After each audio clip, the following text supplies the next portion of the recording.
എല്ലാ സഹോദരങ്ങൾക്കും നമ്മുടെ യൂട്യൂബ് ചാനലിലേക്ക് സ്വാഗതം. അപ്പോൾ ഈ ഒരു വീഡിയോ എന്ന് വെച്ചാൽ എല്ലാവരും കാണേണ്ട ഒരു വീഡിയോ ആണ്. നിങ്ങൾ എത്ര പേര് ന്യൂസ് ചാനൽ കാണുന്നു എനിക്ക് അറിയില്ല. അതുകൊണ്ട് തന്നെയാണ് ഇത്തരത്തിലുള്ള വാർത്തകൾ ഞാൻ നിങ്ങളിലേക്ക് എത്തിക്കാനായിട്ട് കൂടുതൽ ഇത് കാണിക്കുന്നത്. അധികം ആളുകളും ന്യൂസ് കാണുന്ന ആളുകളൊക്കെ ഉണ്ട്, ഇല്ല എന്നല്ല, അത് കാണാത്ത ആളുകൾ അതിലേറെ ഉണ്ട്. അപ്പോൾ അത്തരത്തിലുള്ളവർക്ക് വേണ്ടിയിട്ട് നമ്മുടെ ഷഹബാസ് എന്ന് പറയുന്ന പൊന്നു മോൻ മരണപ്പെട്ടിട്ടല്ല, അവനെ കൊന്നുകളഞ്ഞിട്ട് ഇപ്പോൾ എത്ര ദിവസമായി. ഇതിനെ അമ്മച്ചി എന്താ നമ്മൾ അറിഞ്ഞത്? ആ കുട്ടികൾക്ക് പരീക്ഷ എഴുതാൻ വരെയുള്ള ഒത്താശ ചെയ്തു കൊടുക്കാനാണ് ഇവിടെ ആളുള്ളത്. ആ നഷ്ടപ്പെട്ട അച്ഛനും അമ്മയ്ക്കും തന്നെയാണ് ആ ഒരു നഷ്ടം, ആ കുഞ്ഞിനെ നഷ്ടപ്പെട്ടത്. ഒരു കുട്ടി ജനിക്കുന്നത് അത്ര എളുപ്പമുള്ള കാര്യമൊന്നുമല്ല. അതിൻ്റെ എല്ലാ കാര്യങ്ങളും നോക്കി, ആറ്റ് നോക്കി, കൈ വളരുന്നോ കാൽ വളരുന്നോ എന്ന് നോക്കി എടുത്ത് കഷ്ടപ്പെട്ട് വളർത്തി വായിച്ചോറാവുന്ന ആ ഒരു സമയത്ത് അതിന് നഷ്ടപ്പെടുന്ന ആ ഒരു അവസ്ഥയുണ്ടല്ലോ. ഒരു കുടുംബത്തിൻ്റെ അത്താണി ആവാനുള്ള, ഒരു കുടുംബത്തിലുള്ള ഏക പ്രതീക്ഷയാണ് ആ കുട്ടി. ഇനി അഥവാ അവൻ വളർന്ന് വലുതായി മിടുക്കാനായിട്ടും ആയെന്നും വരാം, ആയില്ല എന്ന് വരാം. ആ ഒരു സമയത്തും അവനൊന്നും നൽകിയില്ലെങ്കിൽ പോലും മാതാപിതാക്കൾക്കുള്ള ഏറ്റവും വലിയ ആഗ്രഹം അവനെ കണ്ടുകൊണ്ട് മരിക്കുക എന്നുള്ളതാണ്. അവസാന നാളിൽ തങ്ങളുടെ ആ ഒരു മരണസമയത്തെങ്കിലും ഒരു പിടി മണ്ണ് വാരി ഖബറിലേക്ക് എറിയാനായിട്ട് അവൻ ജീവിച്ചിരിപ്പില്ല എന്നുള്ളൊരു വാർത്ത ആ ഒരു മാതാപിതാക്കൾ എവിടം കൊണ്ടാണ് സഹിക്കുക? ആദ്യം നമ്മുടെ പിണറായി വിജയൻ മുഖ്യമന്ത്രി, അങ്ങനെയും പറഞ്ഞാൽ പോരാ, ബഹുമാനപ്പെട്ട നമ്മുടെ മുഖ്യമന്ത്രി പിണറായി വിജയനെ നിർത്തിപ്പൊരിച്ച് നമ്മുടെ മുനീർ, അദ്ദേഹം 9 മിനിറ്റ് സഭ നിശ്ചലമായിപ്പോയി എന്നൊക്കെയാണ് പറയുന്നത്. എന്തായാലും ആ ഒരു നിർത്തിപ്പൊരിപ്പിക്കുന്നത് നിങ്ങളെ കൂടി കേൾപ്പിച്ചു തരാം. ഒരു പിതാവ് എന്ന നിലയ്ക്കും താമരശ്ശേരി ഉൾക്കൊള്ളുന്ന മണ്ഡലത്തിന്റെ ജനപ്രതിനിധി എന്നുള്ള നിലയ്ക്കും ഫോണിന് ഓൺലൈൻ കുറവാട്ടോ. കേരളത്തിലെ ഒരു പൗരൻ എന്നുള്ള നിലയ്ക്കും അങ്ങേയറ്റത്തെ വേദനയോടുകൂടിയാണ് സർ ഞാൻ ഇന്നിവിടെ നിൽക്കുന്നത്. സർ, ഞാൻ ഷഹബാസിന്റെ വീട്ടിൽ ചെന്ന് പിതാവിനെ കണ്ടിരുന്നു. പിതാവിന്റെ പേര് ഇക്ബാൽ എന്നാണ്. അദ്ദേഹം ഒരു പെയിന്റ് ജോലിക്കാരനാണ്. വാടക വീട്ടിലാണ് താമസിക്കുന്നത്. സ്വന്തം ഒരു വീട് ഉണ്ടാക്കാൻ തുടങ്ങിയിട്ടുണ്ട്. പക്ഷെ മകൻ പറഞ്ഞു, ഷഹബാസ് പറഞ്ഞു, എനിക്ക് തുടർന്ന് പഠിക്കാൻ ആഗ്രഹമുണ്ട്. അപ്പം ആ ബാപ്പ പറഞ്ഞത്, ആ വീടിന്റെ പണി തീർന്നിട്ടില്ലെങ്കിലും ഇനിയുള്ള പണം നിനക്ക് പഠിക്കാൻ വേണ്ടി മാറ്റിവെക്കും. ആ വീട്ടിലേക്ക് ഒരു സ്കൂട്ടറിൽ ആരോ ആ മകനെ അവിടെ കൊണ്ട് ഇറക്കുകയാണ്. അവന് ഒരു കണ്ണ് പോയിട്ടുണ്ടായി. അവന് ഉമ്മയുടെ അടുത്ത് വന്നിട്ട് പറഞ്ഞത്, എൻ്റെ തല വലുതാകുന്നത് പോലെ തോന്നുന്നു എന്ന്. അത് കഴിഞ്ഞ് അവൻ കുറെ ഛർദിച്ചു. അവൻ ആശുപത്രിയിൽ കൊണ്ടുപോയി, ഐസിയുയിലേക്ക് പോയി. പിന്നെ നിശ്ചലമായ ഷഹബാസാണ് വീട്ടിലേക്ക് വരുന്നത്. സർ, ഇതെന്താണ് സംഭവിക്കുന്നത്? സ്വന്തം സഹപാഠികളാണ് അവന്റെ മുഖത്ത് നെഞ്ചക്ക് എന്ന് പറയുന്ന ആയുധം ഉപയോഗിച്ചുകൊണ്ട് അടിക്കുകയും അവന്റെ ഈ തലയൂട്ടി പൊട്ടിപ്പോവുകയും ചെയ്തു. ഇങ്ങനെയൊക്കെ വൈരാഗ്യം വരാനുണ്ടാകുന്ന കാരണം എന്താണ് സർ? സർ, അവിടെ ഒരു DJ പാർട്ടി, ഇത് എല്ലാ സ്കൂളുകളിലും ഇപ്പൊ നടക്കുന്ന ഒരു സാധനമാണ് ഈ DJ പാർട്ടി. ഡിസ്ക് ജോക്കി എന്നാണ് എൻ്റെ പേര്. ഇതാണ് പലപ്പോഴും അടിയിൽ കലാശിക്കുന്നത്. അവിടെയാണ് പലപ്പോഴും മയക്കുമരുന്ന് പാർട്ടിയായി ഇത് മാറുന്നത്. ഇവിടെയും ഒരു ട്യൂഷൻ സെന്ററിൽ DJ പാർട്ടി നടന്നു. ആ DJ പാർട്ടിയിൽ ഒരു പാട്ട് നടന്നുകൊണ്ടിരിക്കുമ്പോൾ നിന്നുപോയി, ഒരു പെൺകുട്ടി പാടുന്നത് നിന്നുപോയി എന്ന കാരണത്താൽ 2 സ്കൂളിലുള്ള കുട്ടികൾ തമ്മിലാണ് ഈ അടി നടന്നിരിക്കുന്നത്. രണ്ടും എൻ്റെ മണ്ഡലത്തിലാണ്. ഒന്ന് MJ സ്കൂൾ, ഒന്ന് താമരശ്ശേരി സ്കൂൾ. സർ, ഞാൻ താമരശ്ശേരി സ്കൂളൊന്ന് നന്നാക്കാനും അത് അന്തർദേശീയ നിലവാരമാക്കാനും എല്ലാവരെയും കൂട്ടി കമ്മിറ്റിയൊക്കെ ഉണ്ടാക്കി അവിടെ ഇന്ററാക്റ്റീവ് ക്ലാസ്സുകളൊക്കെ ഉണ്ടാക്കണം എന്ന് ആഗ്രഹിച്ച ആ സ്കൂളിലെ 5 കുട്ടികൾ ഇന്ന് കൊലപാതക കേസിൽ ജുവനൈൽ ജസ്റ്റിസ് ബോർഡ് പറഞ്ഞിട്ട് ഒബ്സർവേറ്ററി സെന്ററിൽ കിടക്കുക. സോ എങ്ങനെയാണ് അവിടെ മറ്റുള്ള കുട്ടികളെ ഇനി നമ്മൾ അവരുടെ രക്ഷിതാക്കളുടെ മുന്നിൽ എന്താണ് പറയുക സർ? സർ ഇതിന്റെ പിന്നിൽ ആരാണ് എന്ന് നമ്മൾ പരിശോധിക്കേണ്ടത് സർ. സർ ഈ കുട്ടികൾ പറഞ്ഞത് എന്താണ്? ഞങ്ങൾ ഈ കേസിൽ നിന്ന് രക്ഷപ്പെടും, കാരണം ഇത് അവന്റെ കണ്ണൊന്ന് പോയി നോക്കി ഞാൻ വിചാരിച്ചു കഴിഞ്ഞാൽ അവൻ ഇല്ലാതെയാക്കും എന്നൊക്കെ ഇവര് സന്ദേശം അയക്കാണ് ഇൻസ്റ്റാഗ്രാം.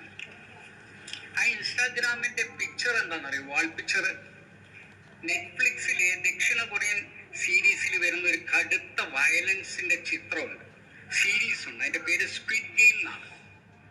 അതിലെ യോങ്ഹി എന്ന് പറയുന്ന ഒരു പാവക്കുട്ടിയുടെ ചിത്രമാണ് അവർ അതിന്റെ വാൾപേപ്പർ ആക്കി വെച്ചിരിക്കുന്നത്. അപ്പൊ എത്രമാത്രം ഈ വയലൻസ്, ഇപ്പൊ ഒരു സിനിമയുടെ പരസ്യം വന്നിരിക്കുന്നത് വയലൻസിന്റെ നരകത്തിലേക്ക് സ്വാഗതം എന്നാണ് ഒരു സിനിമയുടെ പരസ്യം.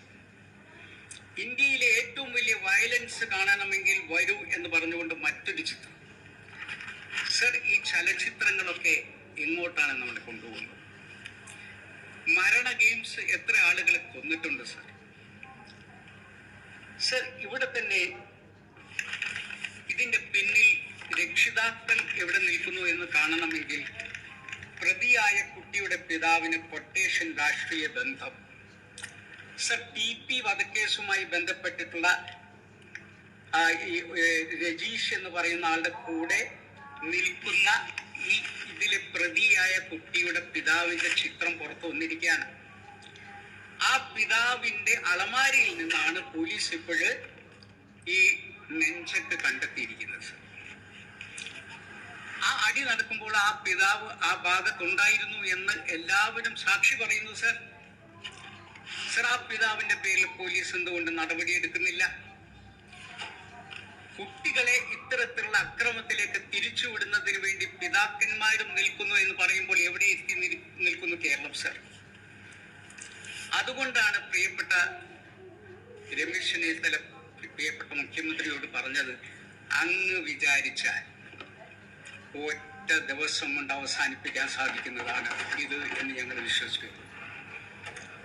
കാരണം അങ്ങയുടെ കീഴിലുള്ള പോലീസ് സർ, അവിടെ ഈ പറഞ്ഞ മാതിരി MDMA രണ്ട് പുതിയ പേരുണ്ടെന്നറിയോ?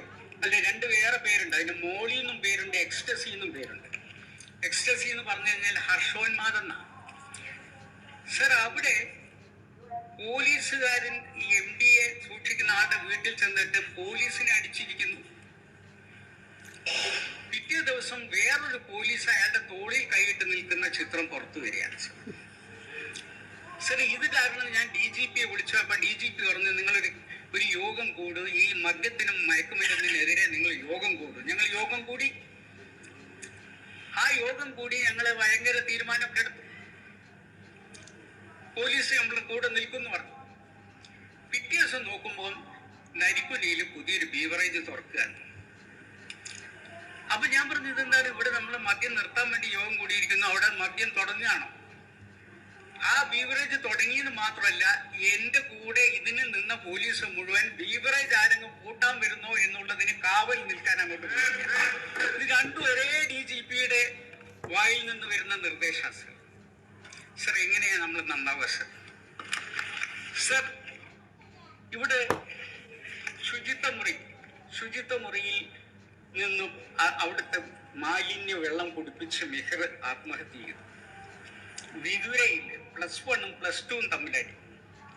കോട്ടയത്ത് അവിടുത്തെ നഴ്സിംഗ് കോളേജിൽ നടന്നിട്ടുള്ള റാഗിങ്.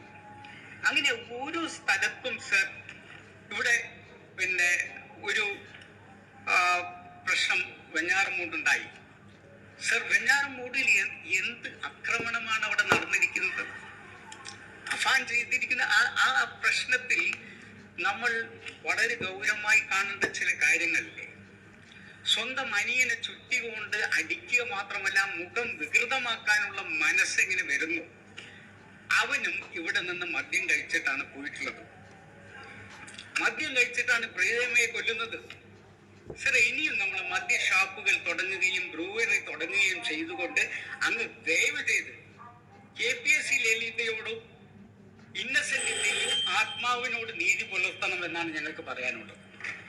അവരെ കൊണ്ട് ഞങ്ങൾ ഘട്ടം ഘട്ടമായി ഈ ഗവൺമെന്റ് മദ്യം ഇല്ലാതാക്കുമെന്ന് പറയുകയും അവർ മരിച്ച ശേഷം ഘട്ടഘട്ടമായി ഓരോ മദ്യഷാപ്പുകൾ തുടങ്ങുകയും ചെയ്യുന്നത് എത്രമാത്രം അവരോട് നീതി പുലർത്തുന്നു എന്ന് നമ്മൾ പരിശോധിക്കണം സർ. അതുകൊണ്ട് ദയവ് ചെയ്ത് ഈ മദ്യത്തിൽ നിന്നും ഈ മയക്കുമരുന്നിൽ നിന്നും സമൂഹത്തെ രക്ഷപ്പെടുത്താനുള്ള മാർഗങ്ങളെ കുറിച്ച് മുഖ്യമന്ത്രി മുൻകൈയെടുത്ത് പ്രവർത്തിക്കുകയാണെങ്കിൽ ഞങ്ങളുടെ പൂർണ്ണ പിന്തുണ അതിനുണ്ടാകും. കാരണം ഒരു രക്ഷിതാവ് എന്നുള്ള നിലയ്ക്ക് ഞങ്ങളുടെ കാലത്തൊക്കെ ഞങ്ങളുടെ ക്ലാസ്മേറ്റിനെ അടിക്കുമ്പോൾ ഞങ്ങളുടെ നെഞ്ചു പിടയുമായിരുന്നു. സഹപാഠി എന്ന് ഞങ്ങൾക്ക് അറിയില്ലായിരുന്നു ആ വാക്ക്. കാരണം അവർ സഹപാഠി ആയിരുന്നില്ല, കൂടപ്പുറപ്പായിരുന്നു. അങ്ങനെ കൂടപ്പുറപ്പായി കണ്ടിരുന്ന ഒരു കാലത്ത് നിന്നും സ്വന്തം സഹപാഠികൾ നെഞ്ചക്ക് കൊണ്ട് മറ്റുള്ളവനെ കൊന്നിട്ട് അതിൽ ആത്മരോധനം കൊള്ളുന്ന, സന്തോഷം കൊള്ളുന്ന, ആത്മഹർഷം കൊള്ളുന്ന ഒരു തലമുറയെ ഇനിയെങ്കിലും നമുക്ക് തിരിച്ചു പിടിക്കണം.